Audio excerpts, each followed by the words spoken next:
Welcome to The Digital Chair by salonMonster, a podcast for indie beauty pros and salon owners who'd rather be themselves than follow the rules. I'm your host, Stephen, and this week we'll be talking with Mitsuhiro Ando about hair culture shifts from Tokyo to Melbourne to Vancouver.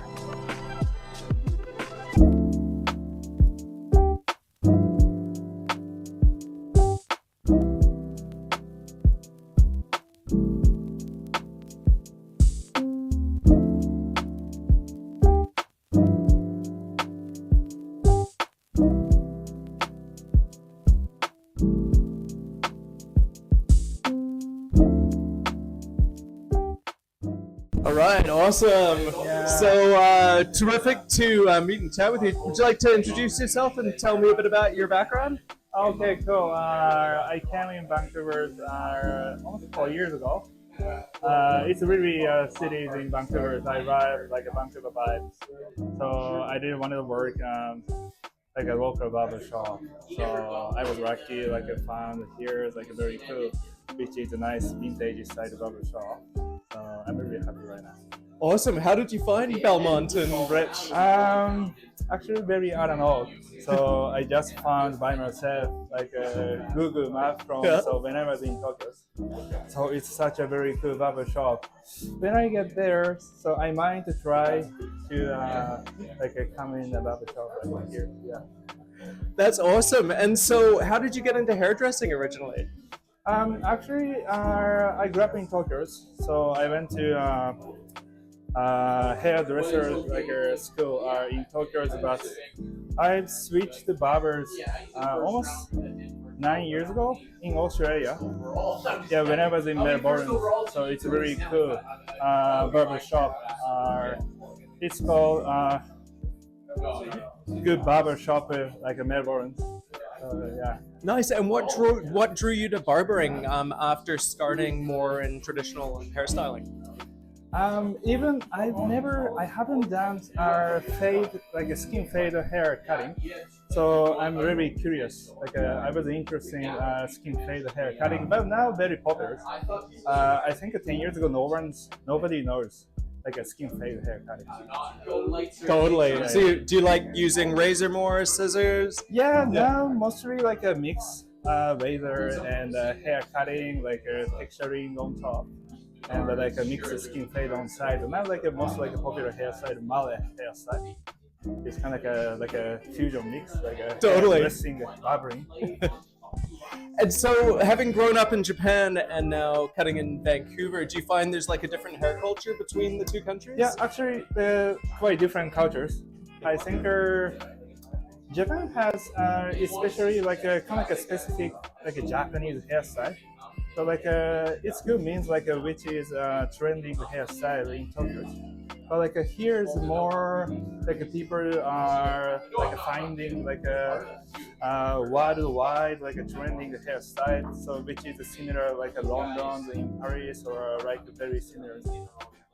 So do you see more diversity in cuts over here versus what's happening in Tokyo? Yeah, that's good questions. So like a diverse cities in Vancouver, a lot of different hair, like textures, like hair types of hair, like quite different. I try to figure out of hairstyle which is like a fitting for my clients. Totally. Yeah. And so if you were to go back in time and like meet yourself when you were younger, is there anything you would tell your younger self about to help you on your barbering career? Yeah, keep going. So mine to be changed. Like a time solves your problem. So true.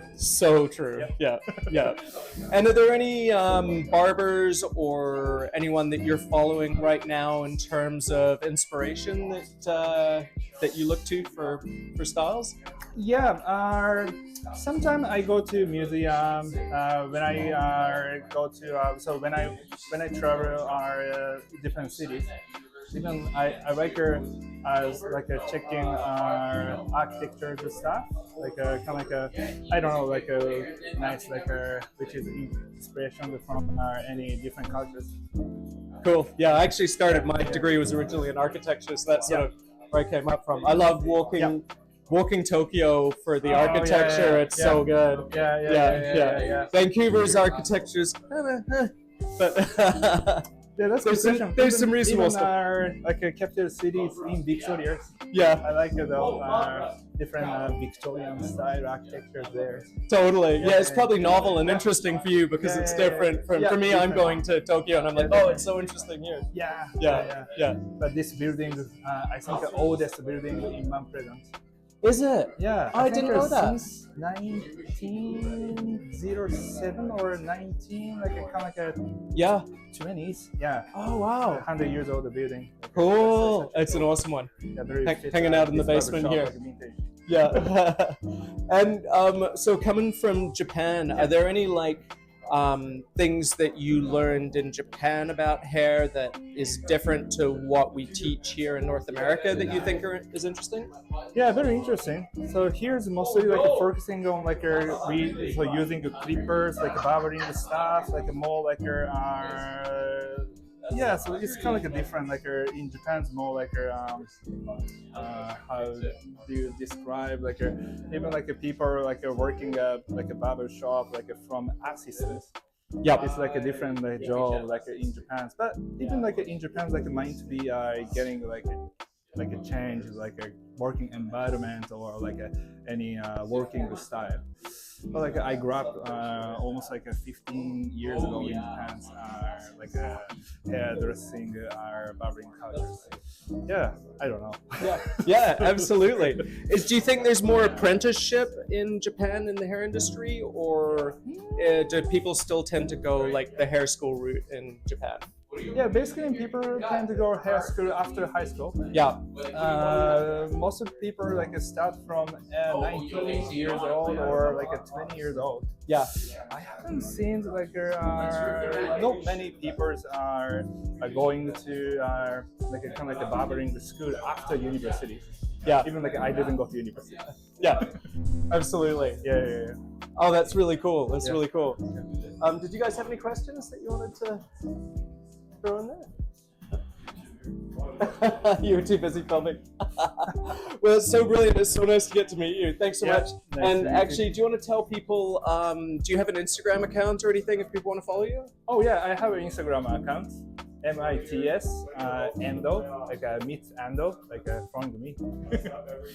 Brilliant. Thanks so much, Mitz. Thank you. Appreciate it. Thanks so much. Cheers.